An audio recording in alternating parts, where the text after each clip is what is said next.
Om Swastiastu.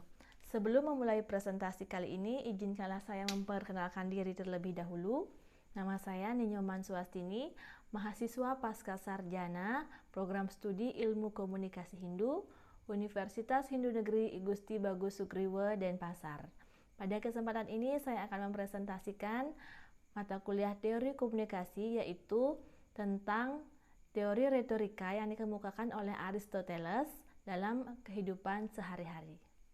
Teman-teman, perlu kita ketahui bahwa secara etimologi, retorika berasal dari kata rhetrik, yaitu bahasa Yunani yang berarti seni kemampuan berbicara yang dimiliki oleh seseorang.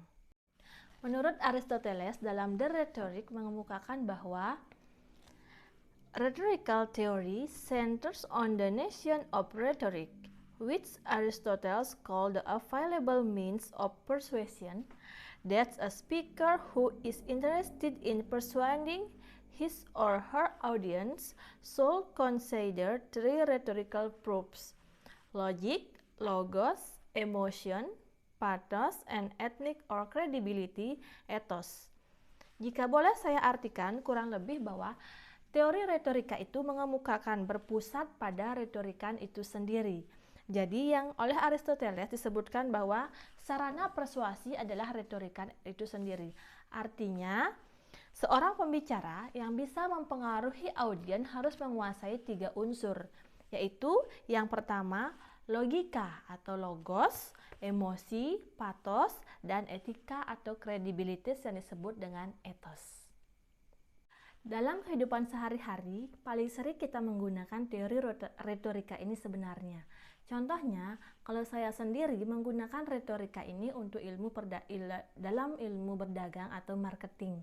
Jadi, dalam kehidupan sehari-hari saya menggunakan teori retorika ini untuk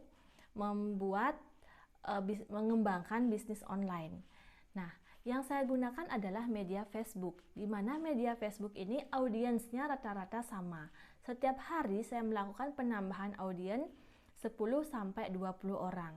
Nah, dalam mengembangkan ini saya menggunakan 3 unsur yang harus terpenuhi dalam retorika itu sendiri. Dalam setiap postingan yang saya buat, saya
yang saya lakoni, bagaimana pula saya menceritakan bagaimana keseharian saya membagi waktu dan sedih, pahitnya, senangnya menjalani beberapa aktivitas. Kalau istilahnya sekarang kita bilang multitasking ya.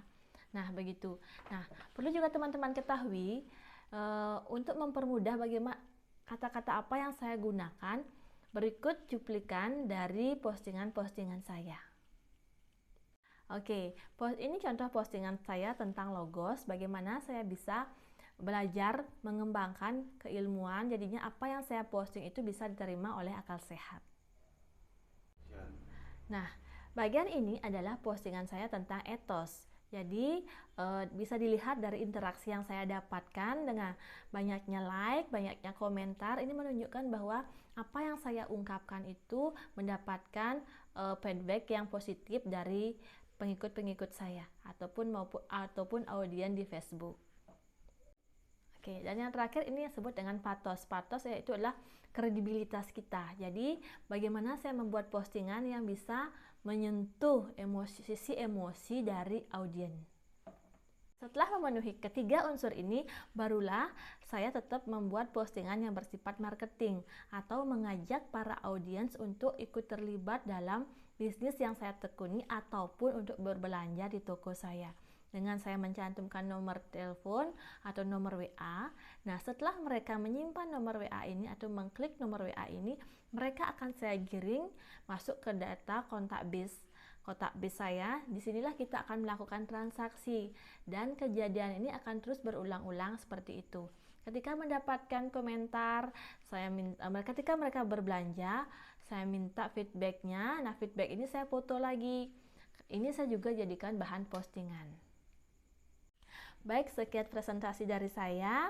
Pada kesempatan kali ini, mohon arahan dan bimbingan dari Ibu dosen pengampu dan juga teman-teman. Akhir kata saya ucapkan terima kasih.